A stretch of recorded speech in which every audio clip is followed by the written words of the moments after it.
What is up guys, Kane here. So in this video I would like to pretty much say what I'm buying in the shops and why, and what should be bought and what should not be bought. Now the first shop we're going to talk about will be the mystical one. Now this new resource called Tactics Manual, many of us will not have a lot of them depending on how many adjutants we're actually leveling. This is probably one of the easier to acquire resources, let's say it like that, just because of the, what's it called, sacred statue trial. I think per week we're able to get about 5 to 10, something like that. I am not sure. I think at minimum it's 3, but can be a bit more. And it's at the same price as the casting crystal. Now, casting crystals, when you cast artifacts, some of them have like pretty overpowered buffs, like more healing percent or like no cooldown on skills or whatever. And Tactics Manual, you need so much of it that it would probably turn to like tens of thousands of diamonds, and even still that buff is just quite minimal. So I don't know, personally I'm not getting this, so I kind of would not advise anyone else unless you're like a huge kraken or whale, so you wouldn't even care. The shards I don't buy, star sigils I also don't buy, spell scrolls I would think they just cost too much of your gold, so this one I also don't buy. And going to these ones below, you can see I have 3 of them that I always buy. Now when it comes to these materials here, when you're upgrading your units, they're going to require quite a lot of materials, as you can see, 100 books and 150 of each of those.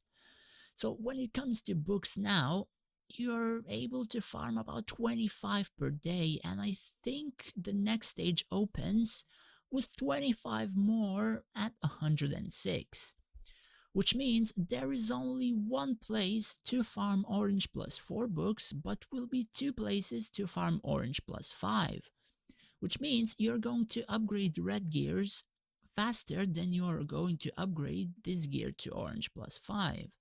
So you're going to need a lot of these materials, like a lot, when you start spending them. So pretty much that is the reason why I buy them.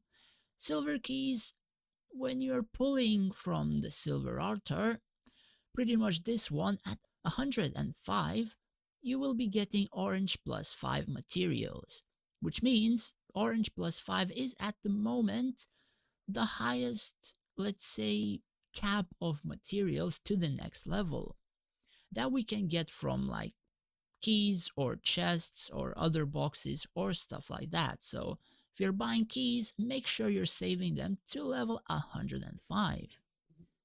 And casting crystals, well, it's a yes and a no. You know, a lot of people can get a lot of diamonds, but casting crystals still cost a lot.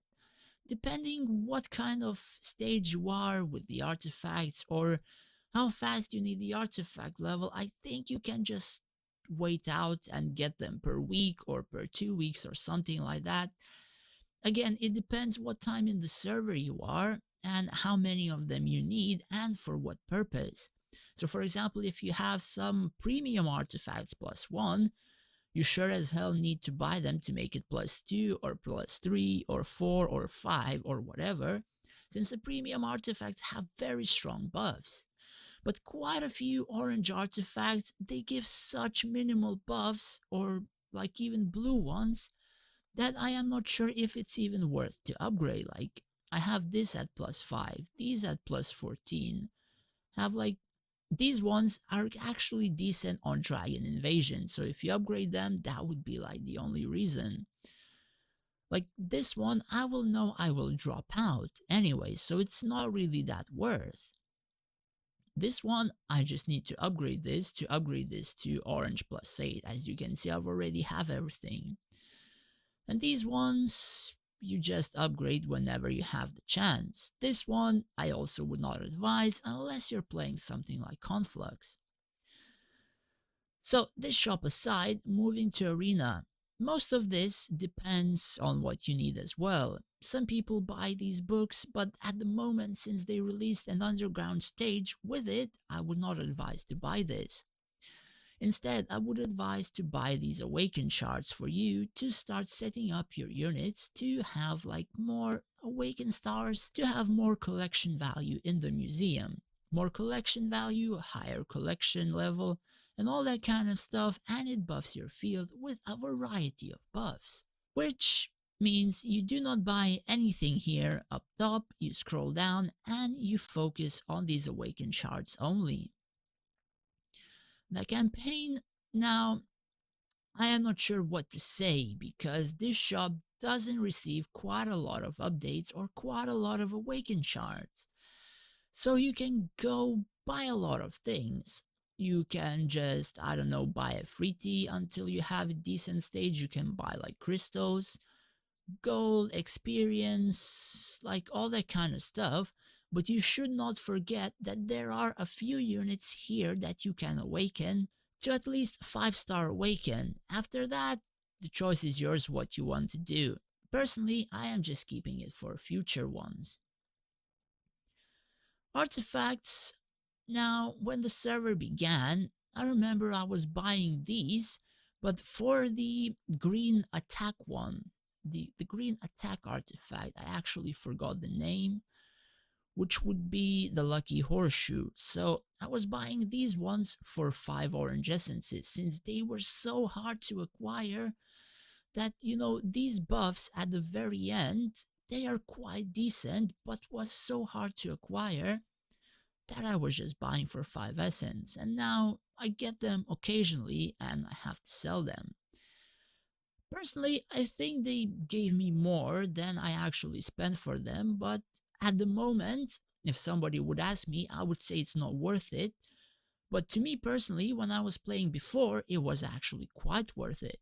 When it comes to all other of these artifacts, honestly, I would just say you should buy this one right here, which is the Angelic Alliance piece.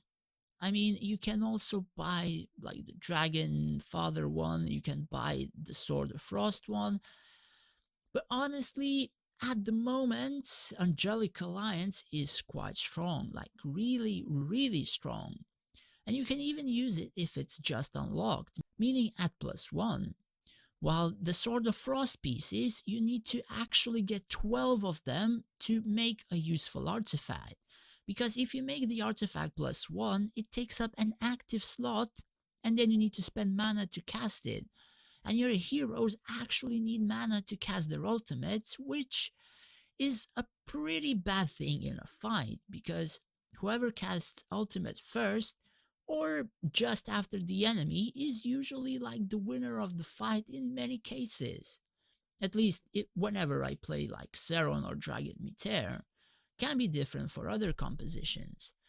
But I personally would think Angelic Alliance all the way, and the reason you see me saving these here is because I am waiting for the next artifact, which should be Armageddon's Blade or Eden's Apple, but I really do hope it's Armageddon's Blade, because I need only 9 pieces to actually make the artifact +2, which would turn out to be about 16 to 17,000 orange essences, so I'm almost there. Now, the guild shop. I have bought different things all throughout the server length. Whenever I began, I was always buying these hero shards until I actually maxed them. So all of my heroes right now, which are here, are all 4-star. After this, I was always buying only these ones roster runes. Not the tower ones in particular, but I mean the ones that I actually needed, which would be like Inferno, Dungeon, Charger, Offensive, Defensive, all that kind of stuff. The ones you actually need and use. And now my rosters reach such a, let's say, plays that it takes so friggin' much just to upgrade one. I'm almost at the very capacity of their levels, meaning whenever I reach the maximum, they won't need any more roster scrolls. Apart from the roster ones, you should always, and I mean always, buy these ones, which are commanders. Let me just buy and show. Refresh, which are SR, unit roster runes, or R unit roster runes, or SSR, or whatever. You should always buy these, because that is probably one of the stronger rosters that are currently in the game. Once you deck it out, you get more, let's see, levels into that roster, all that kind of stuff. It will actually be one of the best ones that you can have. So never miss this one, and I mean never. Sure, this one you can miss, it's important, but it's not that important as, let's say, this one right here. So keep that in mind. In here, I also, whenever I began, I just maxed out these heroes except for Ryland, cause I don't know, fuck that guy. These ones give a lot of stats, or they were useful to me, and I actually used them in a lot of events, PvP, or all that kind of stuff. All of these were useful, so I maxed them all. If a new player would ask me, I would tell them this one, it has to be the first purchase for literally everybody from this shop. Literally everybody, because this hero right here is the god of PvE events in this game. And I am not sure if this one will even be replaced quite soon. I think he remains one of the best for a very long time, at least for us. Rashka was used for free-to-play formations or PvP or something like that, but faction leaders quite outscaled him. So if you would be using him now, it would be probably just to buff Efreeti with his 3-star skill. Sorry, 3-star global skill to just buff some damage or whatever. Luna is the same, not that very strong. If you upgrade her, it's just for hero stats and potentially buffing the Phoenix. And the rest ones in here, after you sort out whatever you need with these heroes, you should always, and I mean always, only buy the universal hero tokens, which would be this one here, and Friday and Sunday this one. I am unsure how much exactly you can get, but I think it's like from 10 to 15 if you're able to get this twice. So that's a pretty decent number weekly. And now the plane shop. Whenever it came out, I was buying almost everything. Like, I needed rosters, I needed like experience, because we had like 3 units or whatever. Now, you should not, and I mean should not ever buy any of these things in these brackets, like ever. You use your crystals from the plane shop to just buy the awakened stones. Literally only thing that you buy from the shop are the awakened stones, either for the units you will need or the units that will help your rosters. That means any roster you use, or the RSR, SSR, or SR Plus, or whatever, literally any roster you may use, well in this case it's only R and SR, you want these and these upgraded to at least 5-star awakenings. Kingdom shop again, but there's a bit more variety in here. Basically, what you want to buy from this shop is either the dragon steel here or the soul stones. You literally don't buy anything else. The reason for that is these shards take so friggin' much to upgrade a unit to 5 stars that it's not even funny. Like, you need a month or maybe 2 of like saving these coins to just make one unit 5-star awaken. Which means you either buy these awaken stones, or if you have some SR plus you really want to level fast and you don't have any materials, then you buy the dragon steel. Of course, there's more units than just Dendroid. There's like Archmage, Ogre Mage, Pit Lord, Gold Golem, Demon, Dragonfly, and I'm pretty sure they're gonna add a lot more. So if you don't have any shards to buy, then save this currency for later. Cross server. Now, It's questionable what you should buy in here. Honestly, there are a few paths that you can go. First, this material, which is like the orange crystals, which you get for beating your enemies or ranking higher in the Clash of Gods, you can spend to buy either the cast stones, energy scrolls, dusty maps, and soul stones of SSR units.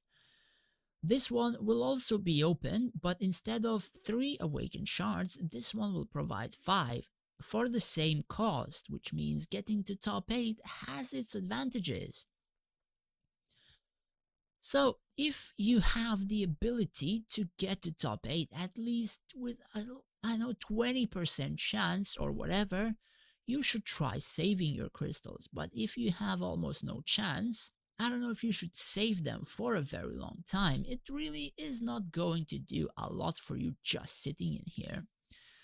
So, the only things I would advise buying would be the soul stones and the cast stones.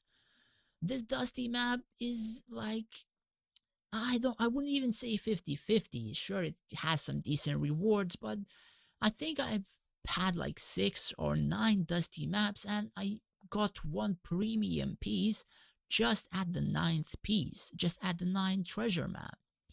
So honestly, I would not really advise. It's very costly and it's not that efficient.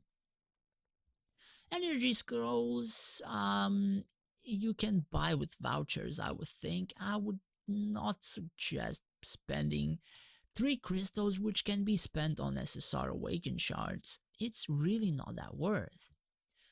So if you would want to buy anything from here, I would suggest the soul stones or the energy scrolls from the vouchers. And that's pretty much it, I suppose. Glory Arena, now also, you see I'm saving this material right here, which is for reaching the highest rank and then buying and then all that kind of stuff. Now I know some servers cannot reach the top 1. On our server, if somebody would not be able to reach for rank 1, I mean, if they would message me or another guy, I am pretty sure we would kick down the rank 1 guy eventually or after a few tries, and then we will let that guy get all of the things that he needs. I am not sure how many other servers work, but for me, that is basically what I would be glad to do. I don't know, it's not that hard for me. So you should be saving this and saving for an SSR that you will want to use. So for example, for me would be Devil, maybe Red Dragon, maybe Black Dragon. So I'm not going to buy the Naga and I'm not going to buy anything else that I will not be using, which means you're saving this. Or of course, you can use the same thing for the SAR Plus. If you want to use them, you are free to just buy the SAR Plus ones. Personally, I wouldn't, but you know, if it would help you, then go ahead. The refinement stones, I would also not suggest buying them because you need about like, I don't know, 1,000 of these sword tokens to just max a weapon. Maxing a weapon would add some more stats, would make units stronger, would eventually add to collection value and all that kind of stuff. So I would strongly suggest you to not buy any refinement stones and instead just buy the, let's say, weapon tokens that you will need in the future. Which for me, sword token will be used for Pit Fiend and the arcane chant will be used for a Efreeti. That is the reason why I'm buying both of these, so keep that in mind, guys. Sign in, only used for the heroes you want to buy. And eventually, I think if you have all of these maxed, you will then be buying diamonds, of course, but to max all of these to +4 is going to take such a long time that I don't know if you should be thinking about any diamonds. I have most of these +3, quite a few of these +4 or like almost +4, stuff like that. For now, I am just getting core back, at least for my Dragon Mutares formation, to have just another adjutant, which would buff some more offensive stats. Of course, for many other people, Sephiroth or Mutare or Jedi or Kendall or even Peter Lee would be more beneficial just because of their formation. So keep that in mind. All of this shop is just situational for what you in fact do need. The God Store, now it's similar to, let's say, the cross server. To start with vouchers, I would not buy anything with vouchers in here, except maybe artifact essence if you actually do need. Now, it's like a 50-50, you know? It takes so much of your vouchers to even try to make up a price for a very good artifact, right? Like if it's, I would count, let's say, premium prices, it would take me 90,000 vouchers just to get one premium piece, right? 90,000. And if I would go to cross server and spend 90,000, let's say, vouchers here, I would get 45,000 soul stones, which could be like, I don't know, not seven, probably six six emblems. So 6 emblems would boost you quite a lot more than just spending them on your artifacts. I mean, unless you don't have like crucial ones. But even then, I think artifacts would pose a lot more value, a lot more faster power, let's say, that you can add to your field and profit from. Because artifacts are such a slow feature that you should not really try to put a vast amount of diamonds in. You should just do it by time with whatever resources you can spare, and not with just everything, unless you're of course starting out, which would then make artifacts one of the top priorities. Moving further down, you see I am buying Black Knight. What is the reason of it? Well, I have him 5 stars, and I have Green Dragon 6 stars with some potential, and also 3 stars Awaken. Now, since I'm running Dragon Mutair, for me it would be better to buy Green Dragon Awaken Stones, but I cannot place the Green Dragon in my Xeron's formation, and let's say the Black Knight is in one of my main rosters that I would use for, let's say, Dragon Mutair as well, or even SSR roster if I would ever need it. So getting the SSRs to 6 star is quite crucial, at least to me personally. And after I reach Dark Knight to 6 stars, I will then buy the Gold Dragon Soul Stones just to make my Dragon 6 star and 5 star Awaken. Honestly, I would not suggest buying the Energy Elemental Soul Stone. The reason why is because you can just get SSR Soul Stones. And that's pretty much the reason why. If you're able to get SSR stuff, why buy SR stuff, you know? It just doesn't make sense, at least for the costs here. And at least for me, I don't know what else to say. And the last shop, the Sacred Statue. Now, it should be pretty simple. You have a new feature, you have new resources, right? So spend that resource that you acquire weekly on the resources that will buff your, let's say, new features. You shouldn't buy the sack of gold, XP potion, spell scroll, or even dragon steel, because it is a new feature and it buffs quite a lot of stuff. So you just spend your materials to get all of those stuff upgraded, at least, I don't know, at the beginning. Later on, who knows, if those will cost so much, then I don't know, you may not need them. That will be up to you, but for me, I am buying them, I am upgrading them, and if people don't know what this does yet, which at the first time whenever I made this video I actually didn't figure out, at least in the Chinese version whenever I made this, it's basically the stats that your units get inside of the fight, at least I think inside of the fight, because whenever you change these, the stats on units never moved, at least for me. So all of this should get added just as the fight begins. So keep in mind, raising your squares here in the support will actually buff these units, or rather the buff they can provide, and then all of these attributes should increase somewhat. Which is why, like I said, new feature, new resources, you focus on the new feature. Anyways, that's pretty much it for this video. Thanks for watching, guys, and hope it helped you out. See you guys later and stay safe.